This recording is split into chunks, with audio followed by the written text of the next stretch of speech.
Good day, poker peeps. This is Sky with Smart Poker Study.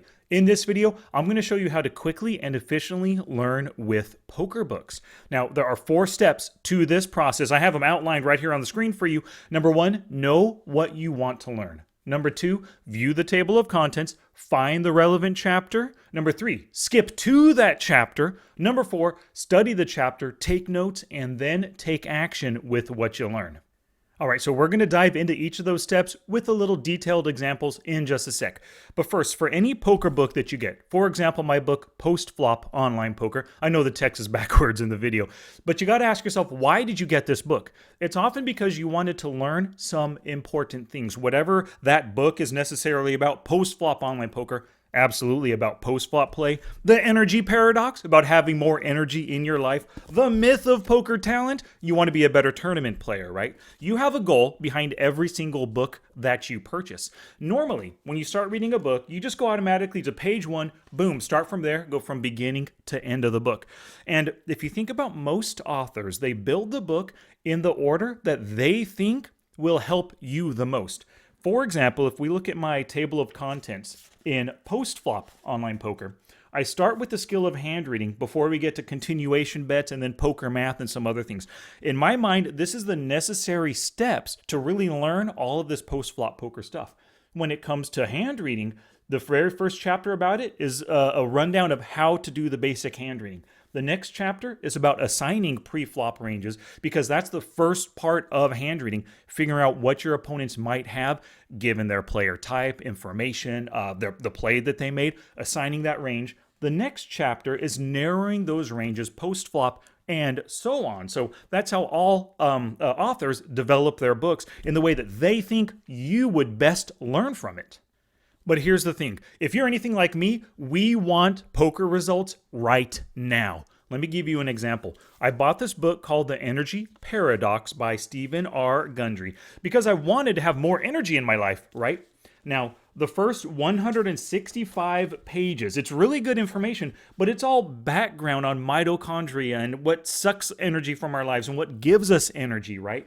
No. On page 167, I got 40 pages into that stuff and I said, this is just too much background. I want to get started now. I can always come back and read that stuff later. So I jumped to page 167. This is where the Energy Paradox eating program began. And then boom, I started. After 40 pages in, read all this. I've changed my life, made positive changes to my life, feeling more energy on a daily basis. And then if I want, I can go back and read this stuff.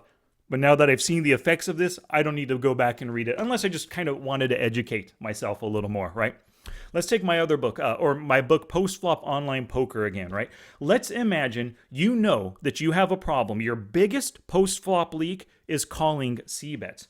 Well, if we take a look at the table of contents, once again, we got tons of hand reading stuff. We've got making c-bets. We've got some post-flop math and everything. But it's not until page 193, chapter 18, that I specifically get to calling c-bets right here. If that is your biggest leak and you already know that's your issue, why read the rest of this? Go to this first, start, learn from it, take notes, take action with the action steps, because as you know, in all my books and everything I do, I give you action steps at the end of the book, right, to get you purposefully practicing that stuff.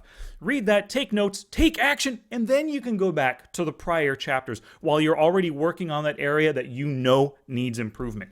Another book, The Myth of Poker Talent. Maybe you don't know that you have any leaks, but you want to learn a specific skill. In this instance, check raising. So if we whip out this book and go to Alex's book, and everything in this book is good. I've read it from cover to cover, love it absolutely. But it's not until chapter 9, page 165, that he talks about check raising. If my goal right now is to become a check raiser, flops, turns, and rivers, that's where I need to go. Skip everything else. I'm not saying it's not worth reading. Everything else in the book before this is absolutely worth your time. But if this is your goal, get right to it, right? Skip to that part of the book. I have a student recently who's dealing with mental game challenges, right? Tilt and anger and stuff. And he has this book, and I told him, okay, take a look at the table of contents. And he was going to start reading. He had just bought it. He was going to start reading from page 1. And I said, no. Let's take a look.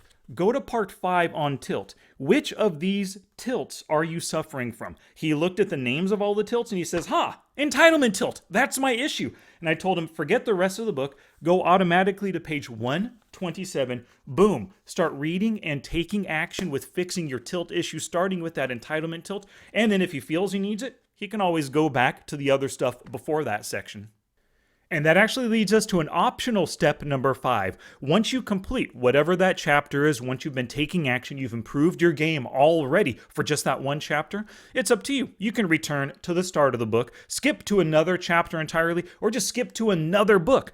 Let's imagine from Post-Flop Online Poker, you worked on calling c-bets. But in the work that you've been doing, you realize that, hey, calling c-bets actually starts with calling pre-flop, because the only way I face a c-bet is if I called before the flop, right? And then so boom, you decide, hey, I got to pick up Sky's other book, Pre-Flop Online Poker, and then work on those pre-flop calling skills. And then you could skip directly to page 64 right here, which is 2-bet calling ranges, and I give you strategies on how to make better pre-flop calls, which will probably help you face c-bets a little bit better in the future.